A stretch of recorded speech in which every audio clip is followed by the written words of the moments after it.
नहीं लिखूंगा मैं। यहाँ पे हवन होगा और इधर प्रचंड देव जी बैठेंगे और इधर सब चाल वाले बैठेंगे। कल सबका शुद्धिकरण होगा, कोई गड़बड़ नहीं होनी चाहिए। सुबह तक ये काम हो जाना चाहिए। ठीक है भाऊ। चलो काम शुरू करते हैं।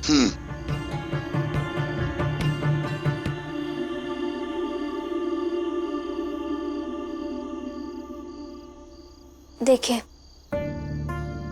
पहले से कितने सारे दुश्मन हो गए आपके, जब परेशान करने का कोई भी मौका नहीं छोड़ते। अब ऊपर से दरोगा को भी क्यों अपना दुश्मन बना लेना। और उन्होंने मुझसे कहा है कि वो कल भी आएंगे, और तब तक आएंगे जब तक आप इस कागज पर माफीनामा लिखकर नहीं दे देते। देखो रमा, मैं जानता हूं कि दिन ब दिन मेरी मुश्किलें बढ़ रही है,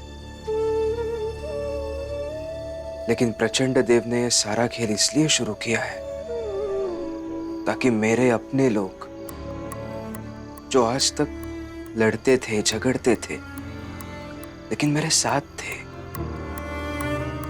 मेरे सुख दुख बांटते थे या ना बांटते थे, लेकिन फिर भी आसपास रहते थे, वो लोग भी मुझसे दूर हो जाए। और उसमें अगर मैं इस कागज पर माफीनामा लिख के दूंगा तो इसका मतलब ये होता है रमा कि जिस दिन से उस प्रचंड देव ने मेरे चाल में आकर धर्म का सबसे घिनौना खेल शुरू किया, तब से मैंने भी यह स्वीकार कर लिया कि मेरी सोच, मेरा रास्ता, मेरा ध्येय सब गलत है और ये कभी नहीं हो सकता। इसलिए ये माफीनामा मैं हरगिज लिख के नहीं दूंगा।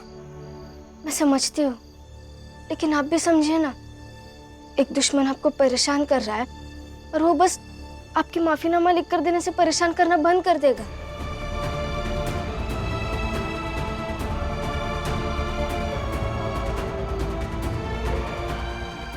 मैं जानती हूँ आप इन दिनों बहुत परेशान हैं। अब जहाँ खड़े हो जाते हैं वही चारों तरफ कांटे बिछाए जाते हैं। एक रास्ता है जहाँ से कुछ कांटे हट जाएंगे और आपको सुकून की थोड़ी मोहलत मिल जाएगी, नहीं तो आपके पर लहूलुहाल हो जाएंगे और घायल होकर आप कब तक और कितनी देर चल पाएंगे। मेरी बात मानिए ना, मैं आपके हाथ जोड़ती हूँ।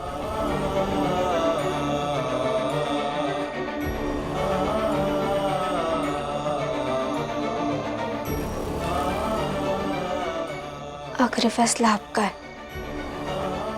अगर फिर भी आपका दिल नहीं मानता है माफीनामा लिखने का, तो मत लिखे। जो भी होगा मैं सब कुछ संभाल लूंगी।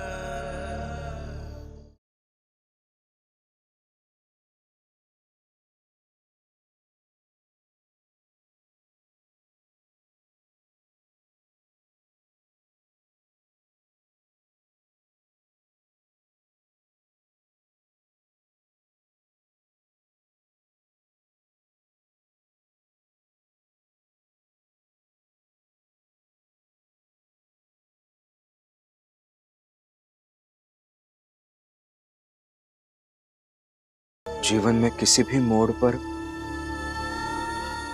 ऐसी परिस्थिति में नहीं उलझा था मैं। एक तरफ मेरा अतीत मुझे कमजोर कर रहा है और दूसरी तरफ मुझे कमजोर बनाने के लिए मेरे आने वाले कल को तैयार किया जा रहा है। बहुत परेशान हूं मैं, कमजोर महसूस कर रहा हूं। कुछ भी समझ में नहीं आ रहा है।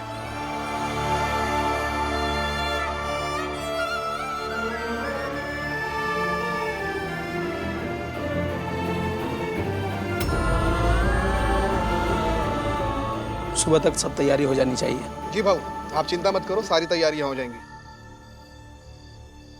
भाऊ, भीमराव। ए भीमराव, कहाँ जा रहे हो? किसी को ढूंढने जा रहा हूँ। पागल समझते हो क्या? जो पूछ रहा हूँ उसका जवाब सीधे सीधे दो। कहाँ जा रहे हो तुम? मैंने वही बताया जहां मैं जा रहा हूँ। और अब अपना काम कीजिए ना। मैंने आपको नुकसान पहुंचाया है क्या? तो आप भी मत पहुंचाइए। बहस करता है मुझसे? कहीं नहीं जाएगा तू। जा अंदर चुपचाप। ए, देख क्या रहा है खड़ा होके? बोला ना, चल अंदर। बाबू, मेरे पति जहाँ जा रहे हैं उन्हें जाने दीजिए, नहीं तो आप लोग यहाँ कुछ करने लायक नहीं बचेंगे। अच्छा, तो तू रोकेगी हमें? हाँ, एक बार रोक के तो दिखा। ये जो तेरी चाल है ना, सुबह तक जल के राख हो जाएगी। सुबह का सुबह देखा जाएगा, लेकिन अभी उन्हें जाने दीजिए, नहीं तो रात बहुत भारी बीतेगी। मालिक, रमा से मत उलझिए, और फिर इससे उलझकर मिलेगा क्या? जाने दीजिए ना इसे। जा। जाओ भाई, जाओ।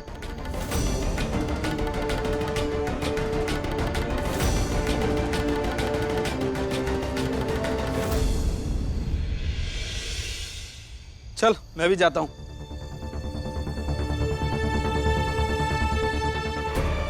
जाइए, अब भी परेशान है। अब के लिए थोड़ी शांति जरूरी है।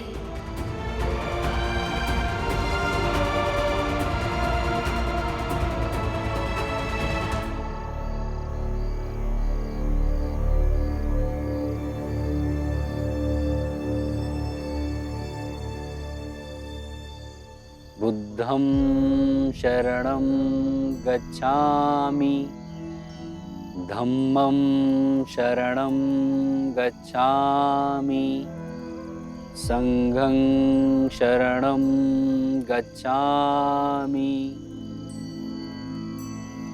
बुद्धं शरणं गच्छामि, धम्मं शरणं गच्छामि।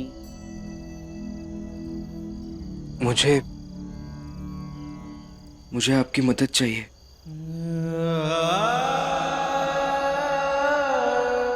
बहुत परेशान हूं मैं। मन विचलित हो रहा है। थोड़ी शांति चाहिए।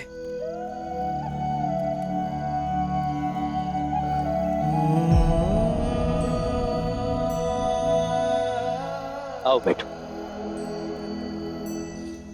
मैं बैठो, फिर सारा विचलन समाप्त हो जाएगा।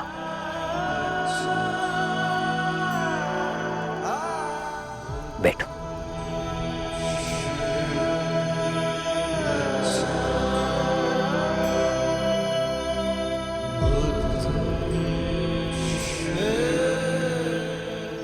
अब ध्यान लगाओ और अपने आप से प्रश्न करो। तब तक करो जब तक उत्तर नहीं मिल जाता। मनुष्य का मन जब भी विचलित हो तो उसे सबसे पहले अपने आप से प्रश्न पूछना चाहिए। ध्यान करो।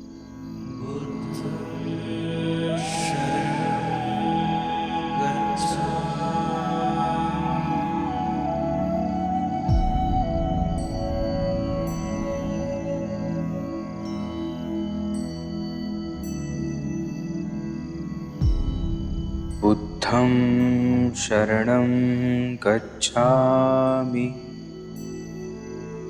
धम्मं शरणं गच्छामि, बुद्धं शरणं गच्छामि, धम्मं शरणं गच्छामि।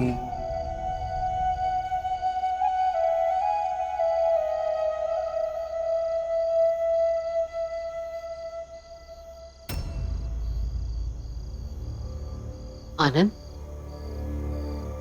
सोया नहीं अभी तक?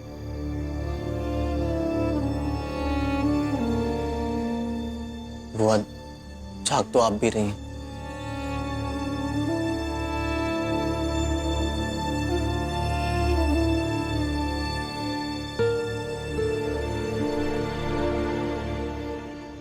और बुआ, जब अपने घर के बड़े बुजुर्ग सुकून से सो ना पाए तो हम बच्चे कैसे सोएंगे?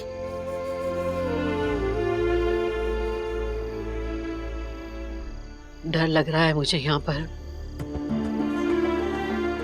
हम वहां में रहे, सतारा में रहे, सब जगह हमारे दुश्मन रहे। हम लड़े, संघर्ष किया, घायल हुए, लेकिन इतना डर कभी नहीं लगा, क्योंकि यहाँ पर बात संघर्ष से ज्यादा जान लेने की है। प्रचंड देव भीम की जान भी ले सकते हैं। भीम का यहाँ पे रहना खतरे से खाली नहीं है। ये लोग कभी भी कुछ भी कर सकते हैं। हुआ, डर तो मुझे भी लग रहा है।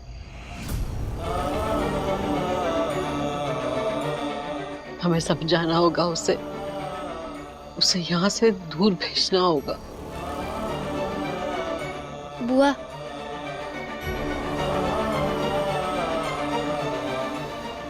कोई फायदा नहीं होगा। दूर जाकर देखा ना, दूर जाना मतलब उन्हें बहुड़ा होना जैसे लगता है। वो यही रहेंगे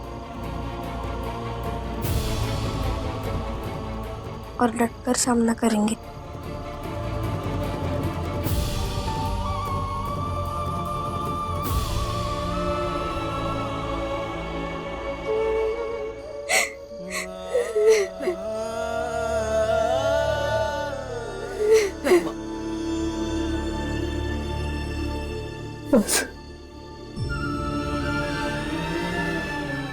सब ठीक हो जाएगा, तुम रो मत, और हम सब डटकर लड़ेंगे, सब सही हो जाएगा। और फिर हमारा भीम योद्धा है, योद्धा। हमारा भीम हमारा योद्धा है, योद्धा। हमारा भीम योद्धा, योद्धा है, योद्धा। योद्धा हो तुम भीमराव अंबेडकर।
मैं बहुत परेशान हूं। समझ नहीं आ रहा है कि क्या करूं। मेरी लड़ाई कैसे लड़ूं? सच कहूं तो कमजोर महसूस कर रहा हूं। लड़ना चाहता हूं मैं, लेकिन डर रहा हूं। मेरा बीता हुआ कल और मेरा आने वाला कल दोनों हताश कर रहे हैं मुझे। क्या करूं मैं? जब तुम्हारे मन में सवाल सबसे ज्यादा पैदा होने लगे, तुम्हें घबराहट होने लगे, तब खुद को याद दिला कि तुम भीमराव अंबेडकर हो, एक दलित बच्चा जिसे दलितों का उद्धार करना है।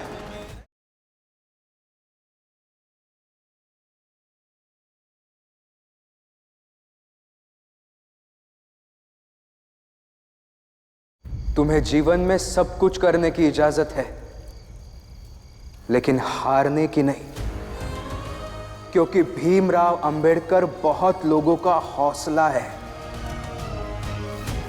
और इसीलिए जब अतीत और भविष्य चुनौती प्रस्तुत करे, तब आंखें बंद करके 2 पल सोचो। सोचो कि तुम यानी भीमराव अंबेडकर लौट नहीं सकते और हार नहीं सकते।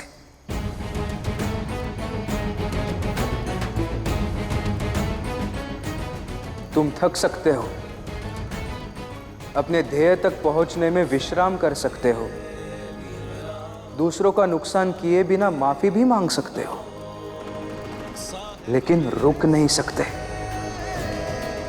कभी नहीं, किसी कीमत पर नहीं।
रमा, ये माफीनामा ले लो और दरोगा साहब को दे के आ। ले लो। मैंने कल रात अपने आप से बात की और फिर समझ आया कि मेरे जीवन का अंतिम ध्येय ये नहीं है कि मैं दरोगा साहब को माफीनामा लिखकर देता हूं या नहीं। ले लो और दरोगा साहब को दे के आ।